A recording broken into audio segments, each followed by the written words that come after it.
Welcome to Homeschooling Outside the Box, the podcast that encourages and equips moms to homeschool an outside-the-box child.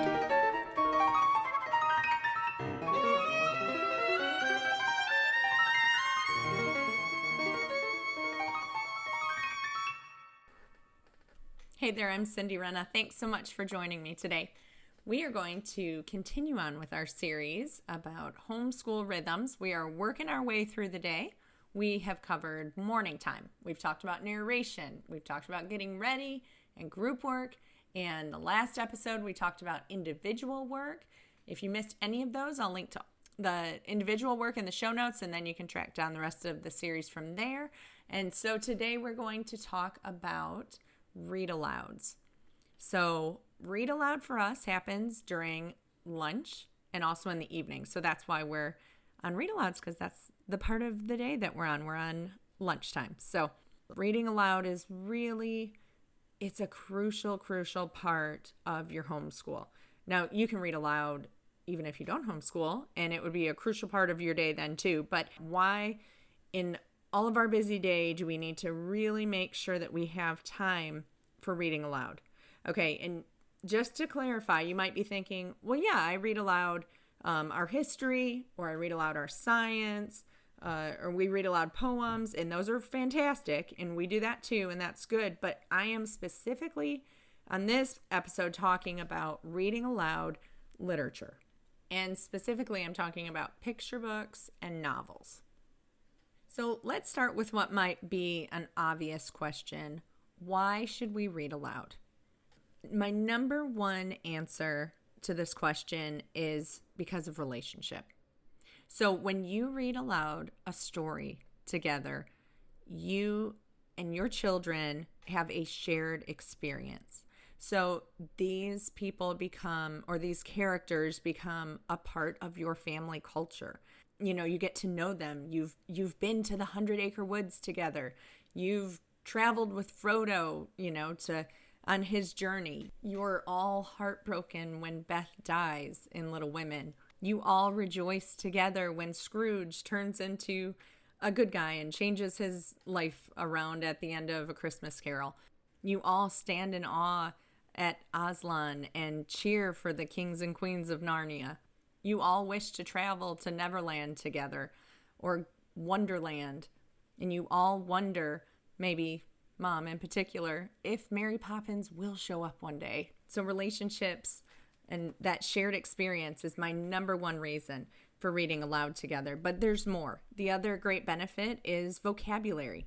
So your children are going to be able to encounter a vocabulary that they might not be able to at their own reading level. So I encourage parents to read up above a child's level, and that is great for a few reasons. One, they get to hear good, fluent reading. Okay, so you are modeling what that reading might sound like for them.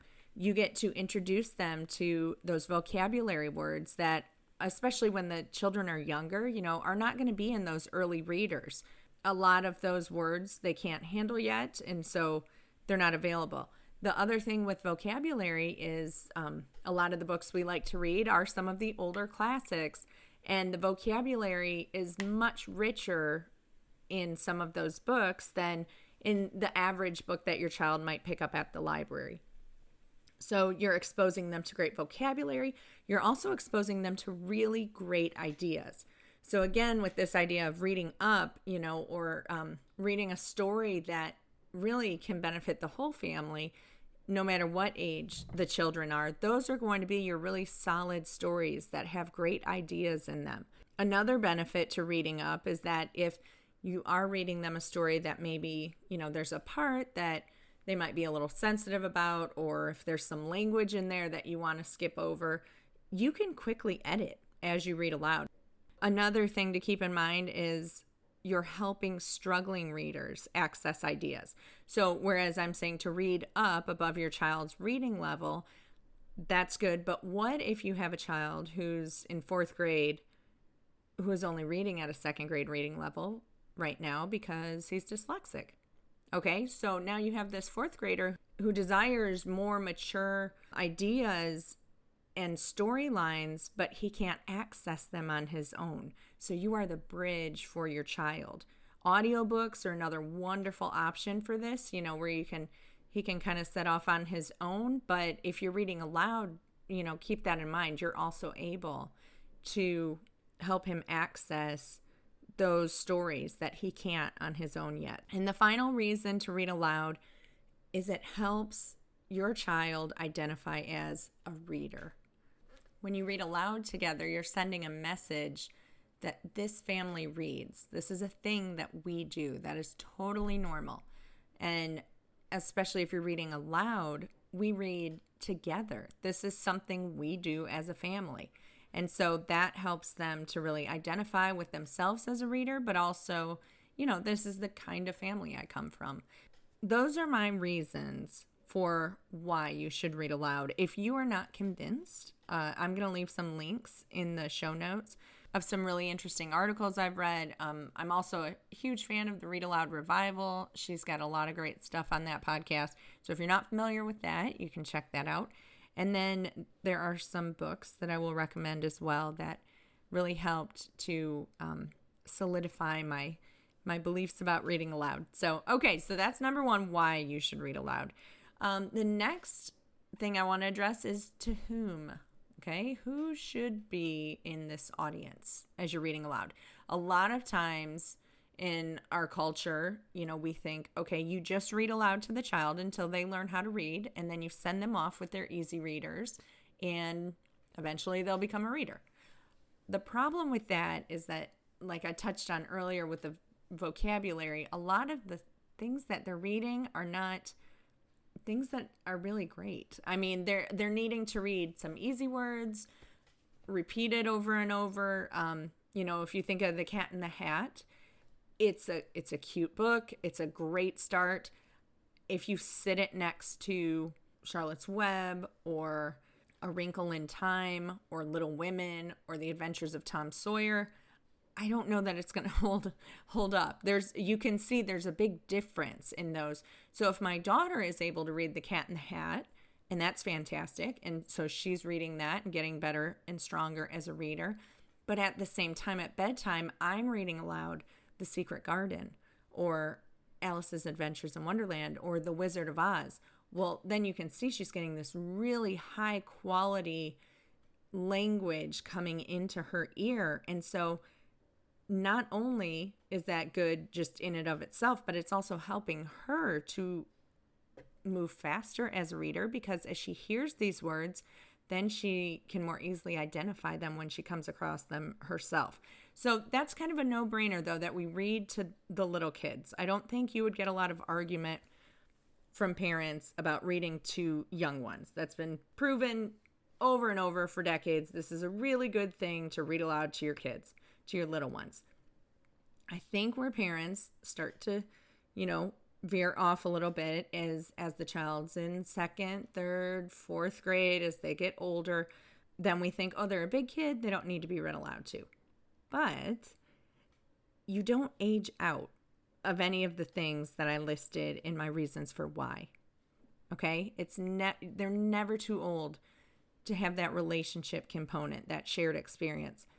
They're never too old to be read up to. I mean, there are books that I pick up that I think, geez, these are really difficult words, difficult ideas to grapple with. There's always a level up from where you are. So certainly when your children are in elementary and middle and high school, I mean, there's definitely a big gap between the hardest book of all time and where they're at. So it's still beneficial for you to read up to them. It's still beneficial for them to get that new vocabulary. And you can still help your struggling readers access ideas that are more mature than what their reading level is at. None of those stop applying. So the answer to this, who are you reading to, is everyone. And we took this so far last Christmas that we read as a whole family A Christmas Carol. We read it all together, even my husband. It was as picturesque as it could be, with, some nights of grumpy attitudes and interruptions and all the things that happen in a normal family. But We turned the fire on, we had hot cocoa, and we all sat in the same room and took turns reading A Christmas Carol. And so we've got this wonderful memory and hopefully tradition that everybody will remember because everybody took part in. So there's nobody that you can't read aloud to.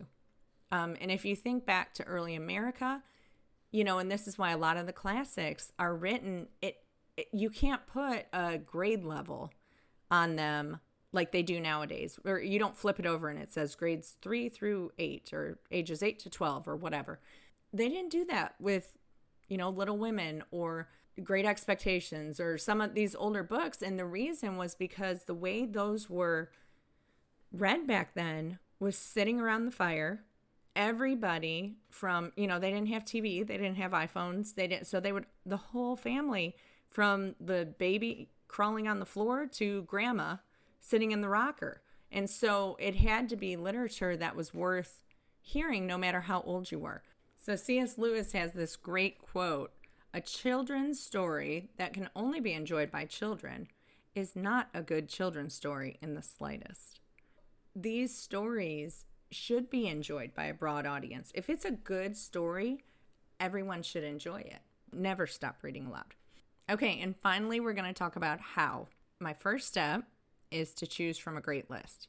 I have a link that I can leave that will give you a free list that I have put together through the 10 plus years of reading aloud to my kids. And so you can check that out. It's got some ideas for different age groups. It's got some ideas for seasonal read-alouds. So you're welcome to enjoy that and choose from those books. There's many other lists floating around out there, entire books written with lists in the back. So if you do a quick Google search, I'm sure you will find some good books. I will say this: look for books that show up on all the lists.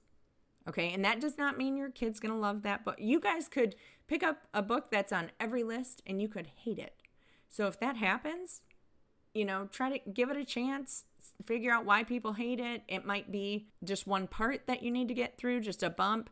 My son can be really sensitive about some things. And years ago, we started The Secret Garden, and the first couple pages, just because of the parent's death and her being an orphan, he was like, "Shut the book. I don't like it. I don't want to read the rest. I don't want to know." And so we sort of dealt with that. And I knew that was not going to be what the whole story was about. I knew there was so much more that he would really enjoy if we could just get over that bump. And so we talked through it. He gave it a chance, ended up loving the story. So if it's something like that, try to work with it. If it is just, the whole time you're reading, you're thinking, I do not know why this is on all these lists. I don't like this. I don't understand it. And you're just reading for pleasure. It's just, and everybody just groans and you're not having a shared experience. And, none of the whys are coming into play. Then, you choose a different book. Who cares if it's on every list? But definitely that is a good way to go about it, is to look for titles that show up over and over. They've lasted through time. They've passed the test of time. Generation after generation loves them. If I recommend Winnie the Pooh to somebody, the real Pooh, not like a Disney version, Winnie the Pooh by A.A. Milne, I'm 99% sure they're going to love it. So that is something that we've read multiple times and it's been around forever and people have loved it forever. So look for books that you see showing up over and over again. Ask your friends. Call friends who have kids maybe a couple of years older than yours and just tell them, say, give me your top 5 books. What 5 titles are, you just think are excellent choices for books.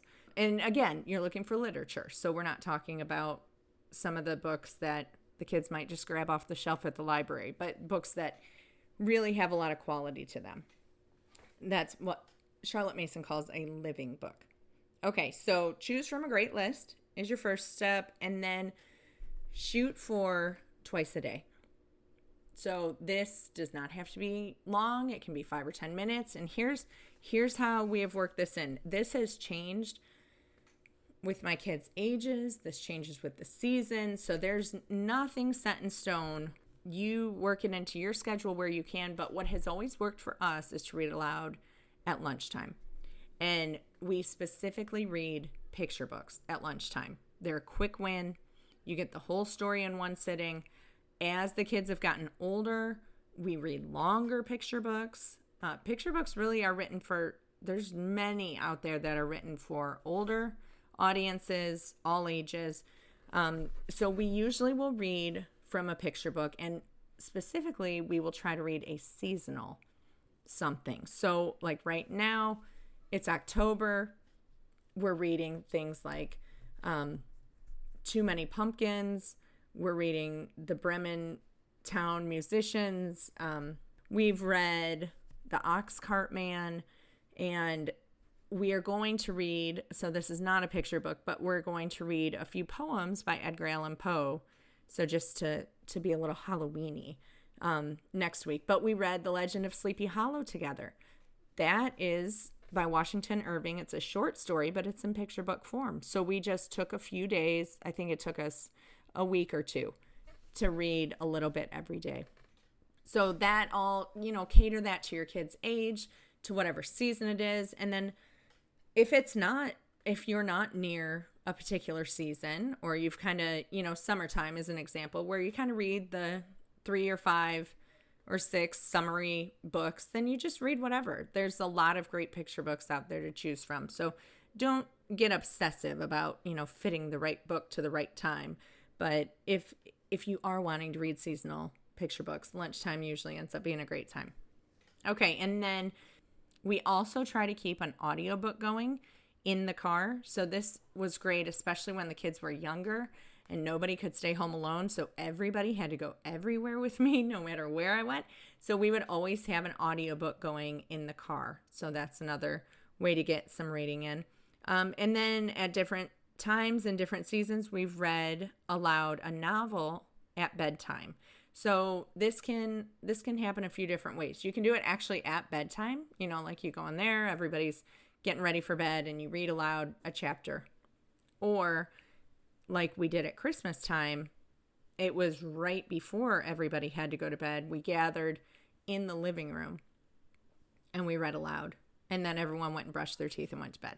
We have also done, because we have 3 older boys and then a younger daughter. So my husband and I have traded off where, he would do kind of prayers and devotionals with one, and I would be reading a chapter from a novel with the other group, and then we would switch, and he'd go do prayers and devotion with the one I just read aloud to, and I would go read aloud. I mean, you could snuggle up on the couch in the middle of the afternoon if that works for you. And that, I always wanted to do that. I always pictured us, sometime in the afternoon, curled up on the couch with a stack of books, reading aloud. And I can't remember if we ever really did that, maybe with the boys, but, when they were all little and all the same age. But that never really worked for our family. So that's okay. If you've got something in your head where it's got to look a certain way, it doesn't. We often read when everybody's sitting around the table. So, if we can, I keep a basket of books next to the chair just in case somebody comes and sits next to me and we get a minute, but it's fine if it doesn't look like you have it in your head. The idea is just to read aloud, and all those magical things that I mentioned in the beginning are going to happen. If you're connected and you're reading a book that you guys are both enjoying, you're going to get the benefits from reading aloud. So the last thing I will say is not to focus too much how much time you're spending reading aloud. For some of our kids with attention challenges, you might just get 5 or 10 minutes. You might just get short picture books. You might get really short picture books until you kind of get into the habit of doing it, and that's okay. Start wherever they're at, and then as it becomes a practice, as it becomes a habit, as they start to connect, at lunchtime, we read aloud. Moms have asked me, when do you eat? Well, I just eat after or before. It doesn't, it's like a 10-minute thing. So we all eat dinner together. We don't, that's important too for everybody to eat at the same time. But for lunchtime, I think it's better opportunity for me to read aloud. When my kids were really little, that's when it started, because they were all sitting and they were filling their mouths. And so those two things made the perfect atmosphere for me to read something. And then it kept them engaged. And so once it becomes a habit, then, you can start stretching that time a little bit and trying to select a little bit longer books. I just wouldn't worry too much about, we only read for 5 minutes each time. That's okay. Just keep trying. I hope that I've given you some ideas and encouragement to make reading aloud a priority in your homeschool. And I hope that you have a great week. Thank you so much for listening, and I'll talk with you soon. Thanks so much for listening to Homeschooling Outside the Box. If you are loving the show, please head over to iTunes and leave a review. This is a great way to help other moms just like you find encouragement in their homeschool with their outside-the-box child as well. For more encouragement, be sure to head to cindyrenna.com, and you can check out some great blog posts as well as a shop that will help equip you on your homeschooling journey.